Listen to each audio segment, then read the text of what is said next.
जय हे भारत भाग्य विधाता। पंजाब सिंध गुजरात मराठा द्राविड उत्कल बंगा। विंध्य हिमाचल यमुना गंगा उच्चल जलधि तरंगा। तव शुभ नामे जागे तव शुभ आशीष मांगे। गाहे तव जय गाथा जन गण मंगल दायक। जय हे भारत भाग्य विधाता। जय हे जय हे जय हे जय जय जय जय हे। जय हिंद माता की जय। भारत माता की जय। भारत माता की जय। अब मैं रिक्वेस्ट करूंगा हमारे CHP एसोसिएट सर को प्लीज अपने साथ स्टेज पे उद्घाटन करवाएं।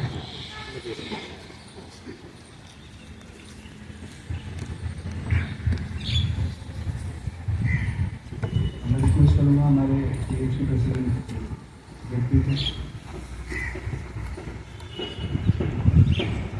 Vice president Delhi cantonment board, dais पर उपस्थित CHQ president Ajay Kumar Singh, area headquarter president Prashant Tyagi ji, secretary Aman Sharma और मेरे सभी साथियों,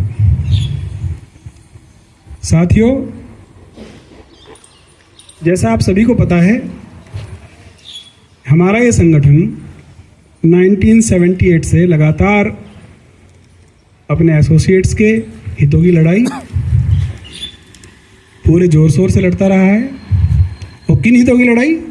जो एक्चुअली भारत सरकार ने दिए हैं। कोई ऐसी लड़ाई नहीं जिसमें कोई ऐसी डिमांड नहीं कि जो ओवर एंड अबव उन अधिकारों के हो। चाहे वो DPC का मुद्दा रहा हो, चाहे वो MSCP हो, चाहे वो पोस्टिंग ट्रांसफर्स हो। जो गाइडलाइन भारत सरकार ने फ्रेम की हैं, उन्हीं गाइडलाइन के तहत हम अपना काम चाहते हैं। साथियों, हमारे संगठन ने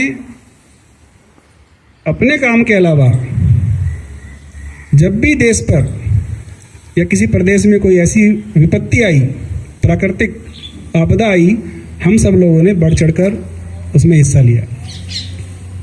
आप सभी को पता है कि हम लोगों ने एक डिसीजन लिया था कि जो हमारा MCA डे है वो 12 फरवरी को मनाया जाता है।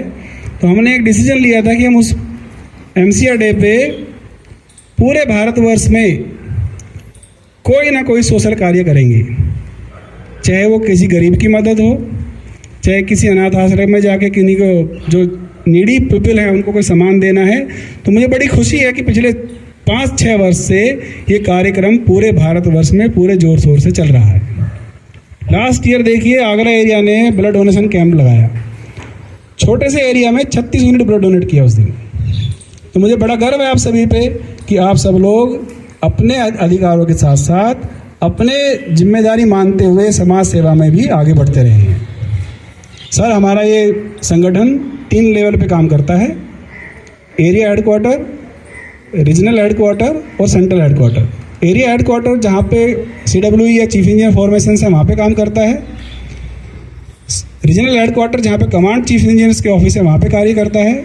और सेंट्रल हेडक्वार्टर ENC लेवल पे और मिनिस्ट्री लेवल पे कार्य करता है। सर, मैं आपको बताना चाहता हूँ कि पिछले कुछ समय से हमारे कैडर के साथ जो भेदभाव रहा है उसका नतीजा ये रहा कि हमारे जो जूनियर इंजीनियर एंट्री होती है उसके बाद हमारे मैक्सिमम लोग सिर्फ एक प्रमोशन असिस्टेंट इंजीनियर का पाके रिटायर हो रहे हैं। जबकि एग्जीक्यूटिव इंजीनियर के प्रमोशन के लिए हमारे यहाँ पूरे प्रावधान हैं, एक कोटा डिफाइन है। AEE जो ग्रुप ए से आते हैं उनका और जो हमारे AE होते हैं उनके प्रमोशन का। उस कोटे की सीटों को, जो हमारी सीटें हैं वो आज तक नहीं भरी गई पिछले 7 साल से। 7 ईयर्स हो गए इंजीनियर कैडर में और 3 ईयर्स हो गए सर्वेयर कैडर में। दोनों कैडर में ऐसा हुआ है कि मैक्सिमम लोग AE में लेवल 9 में रिटायर हो रहे हैं। हमने अपना अथक प्रयास किया डिपार्टमेंट के साथ हमारी पीरियडिकल मीटिंग्स होती रही। उन मीटिंग्स में हमें आश्वासन के अलावा कुछ भी नहीं मिला। पिछले 1.5 वर्ष से तो मैं लगातार अथॉरिटीज़ के संपर्क में रहा।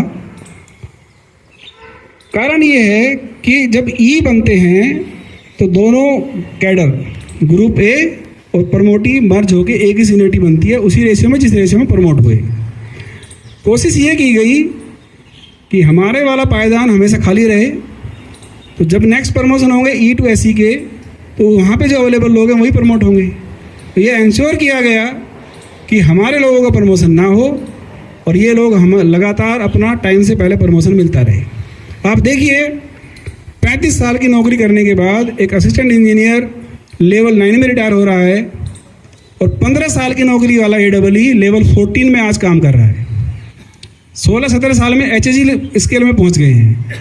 मैं ये नहीं चाहता किसी का कैरियर ना हो, हम चाहते हैं सबका कैरियर प्रोग्रेशन हो, लेकिन उनके दायरे में, किसी के साथ भेदभाव ना हो। हमने एक मुहिम भी चलाई हुई है। हम प्रत्येक बुधवार को और शुक्रवार को लंच नहीं करते हैं और लंच आवर्स में भी अपना कार्य करते रहते हैं। काली पट्टी बांधकर हम सांकेतिक विरोध भी जता रहे हैं। फिर भी जिस तरह से कार्य होना चाहिए था उस तरह से हमारे कार्य नहीं हुए हैं। हमारी बात अथॉरिटी तक पहुंची है, बट जिस इफेक्टिव वे से अथॉरिटी को लेना चाहिए अभी भी वो यही चाहते हैं कि ठीक है यार, लड़ने दो, होने दो, कुछ नहीं है, हो जाएगा। तो मेरी ये रिक्वेस्ट है कि हमारे जो ये अधिकार हैं, इन अधिकार को पाने के लिए हमारे माननीय रक्षा मंत्री जी का इंटरवेंशन जरूरी है। तो मैं आपसे अनुरोध करता हूं सर कि हमारी इन बातों को रक्षा मंत्री जी तक पहुंचाया जाए और उनके इंटरवेंशन के बिना मुझे लगता नहीं हमारे डिपार्टमेंट के लोग इतनी आसानी से डीपीसी करेंगे, क्योंकि अप्रैल 2022 में हमारी फाइल इनिशिएट हुई और नवंबर 2023 तक वो फाइल आज तक यूपीएससी के लिए रेडी नहीं हो पाई है। मिनिस्ट्री और डिपार्टमेंट के बीच में ही ऑब्जर्वेशंस का गेम चल रहा है उस फाइल पे। अभी भी कभी ये 2 पेज कम लगाते हैं, कभी वो 2 पेज बढ़ा के मांग लेते हैं, कभी वैकेंसी की दिक्कत हो जाती है, कभी विजिलेंस की दिक्कत हो जाती है। तो ये हमें भी समझ में आया कि हम सर को सौंप देते हैं और सर से रिक्वेस्ट करते हैं कि सर हमारे इन मुद्दों को वहाँ तक ले जाइए और हो सके तो हमारी मुलाकात रक्षा मंत्री से करें। Thank you. Long live, long live, long live. Thank you sir, thank you.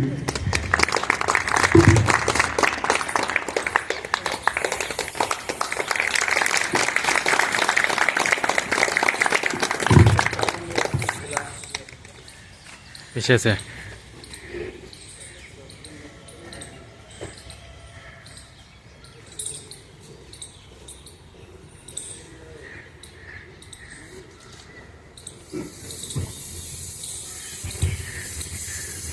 मैं रिक्वेस्ट करना चाहूँगा हमारे अतिथिगण को कि जैसा कि हमारे जीएस सर ने सर आपको हमारी जो भी प्रोफेशनल लेवल पे हम जो भी एज अ एसोसिएशन हम अपनी प्रॉब्लम फेस कर रहे हैं, तो उस पर मैं आपसे रिक्वेस्ट करना चाहूँगा कि आप प्लीज़ हमारे जो भी लोग हैं उनको एक उत्साह की बहुत ज़रूरत है हमारे इस कैडर को, तो मैं चाहूँगा सर आप प्लीज़ रिक्वेस्ट करें।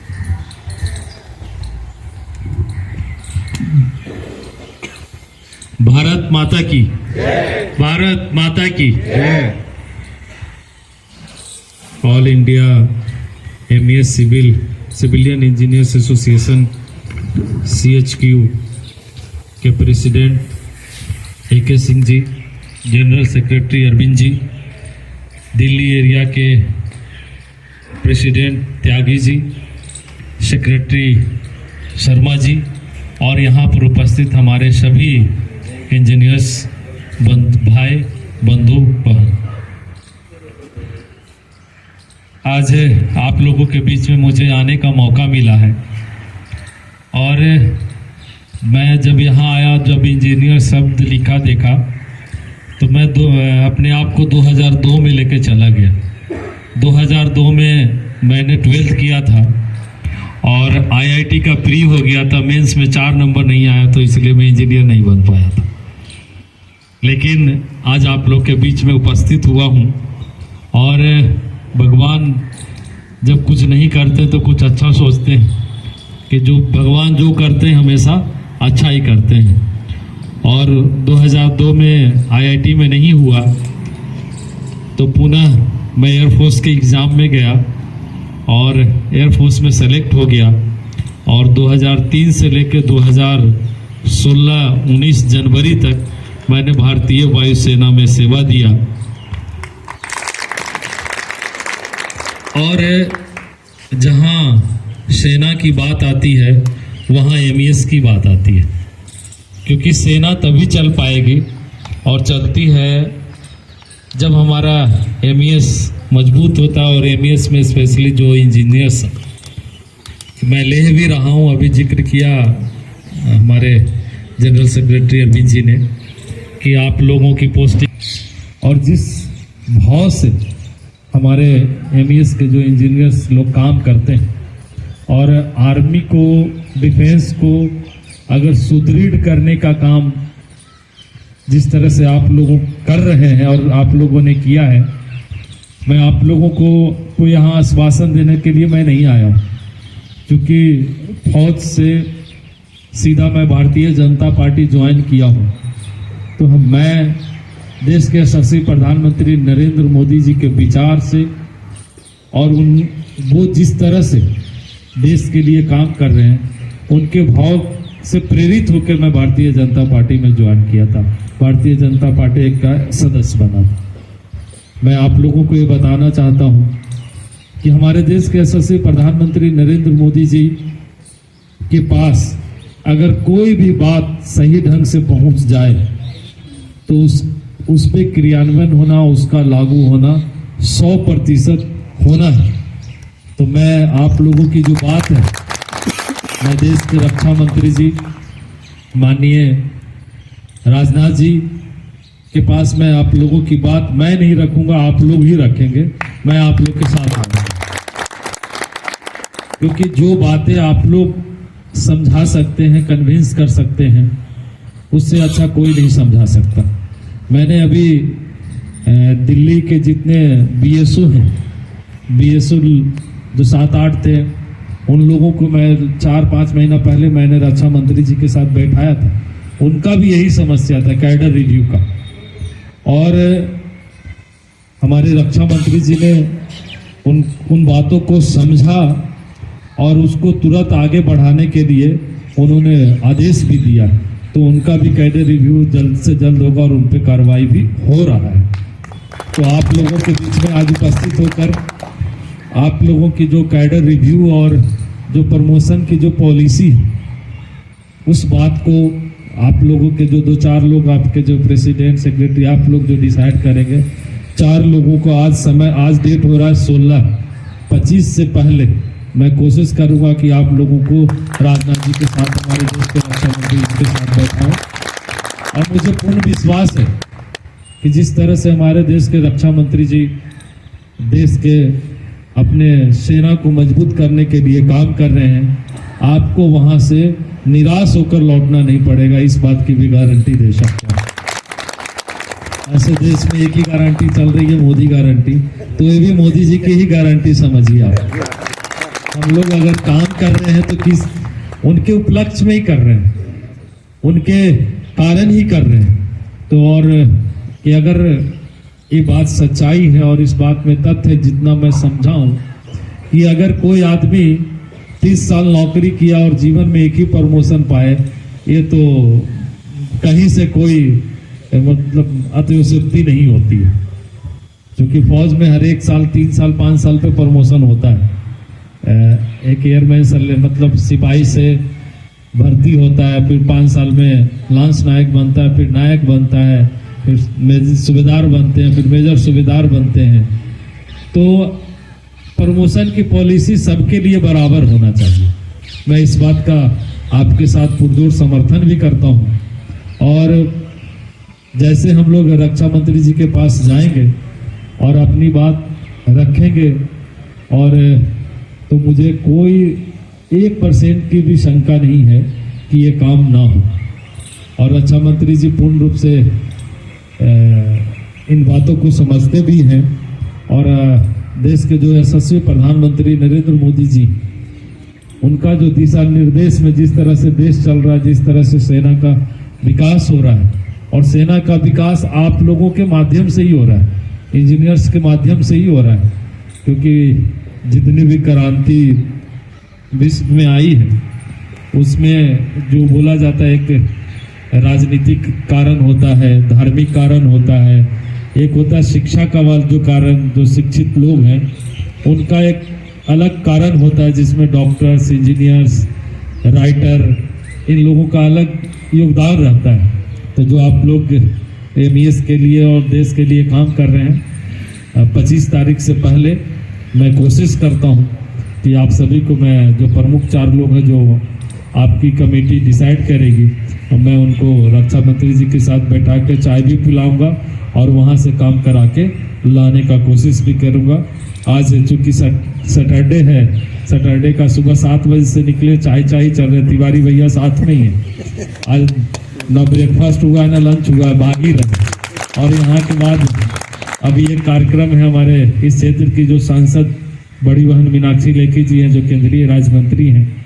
अभी एक भारत विकास यात्रा चल रहा है, नरेंद्र मोदी जी का एक नया देश के प्रति जो विकास हुआ है, और बहुत सारे ऐसे योजना है जिसका लाभ लोगों ने नहीं उठाया। तो एक कैंप लग रहा है एक विधानसभा में 4-4, 5-5 जगह, कि वो उस कैंप में लोग जाके और उसका डायरेक्ट वहाँ से बेनिफिट लेते हैं।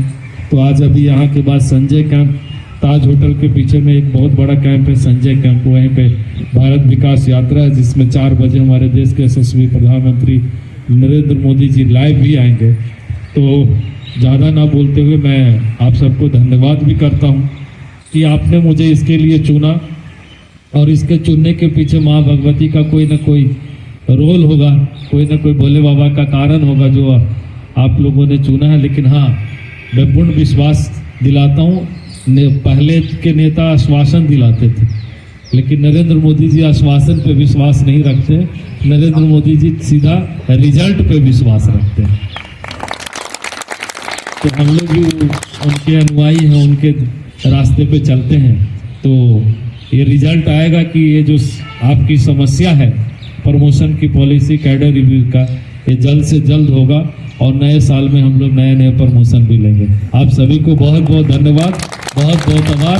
भारत माता की जय, भारत माता की जय, वंदे मातरम, वंदे मातरम। बहुत बहुत धन्यवाद।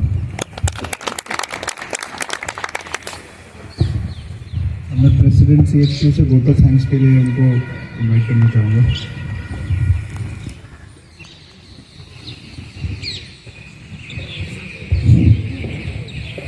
रिस्पेक्टेड चीफ गेस्ट महोदय और साथियों, जैसा कि अभी हमारे DS महोदय ने जो भी हमारी समस्या थी वो चीफ गेस्ट महोदय के सामने जो है रख दिया है।